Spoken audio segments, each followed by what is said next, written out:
Welcome to solverfy.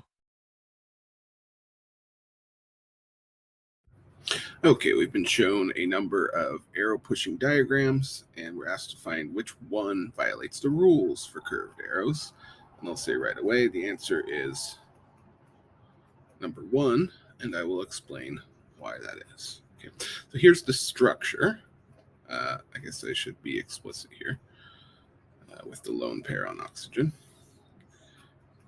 It's got a lone pair, 3 bonds, and a positive charge.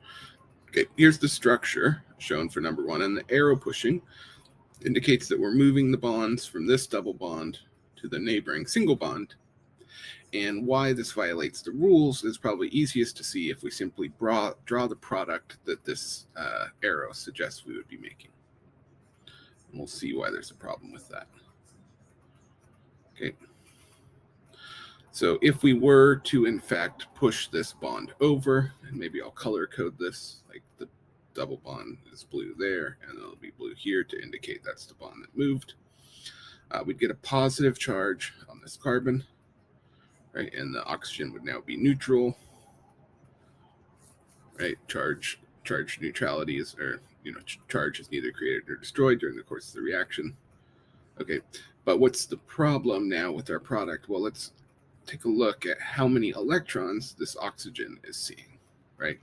It's seeing 2 from this bond, another 2 from this bond, 2 from this bond, 2 from this bond, and another 2 in a lone pair. That's a total of 10 electrons, right? That violates the octet rule, right? So by viewing the product, we see the issue with the arrow pushing. And so how you might want to express that when you're talking about rules for curved arrows is that you can't push curved arrows onto atoms that already have 8 electrons, or into bonds connected to atoms with 8 electrons, right? And you'll notice none of the other curved arrow mechanisms or formalisms have that problem. Like 2 through 5 are all fine, right? So to put it in terms of a rule, you can't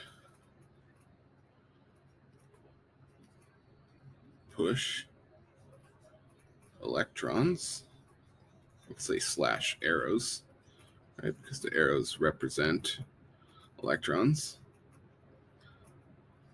onto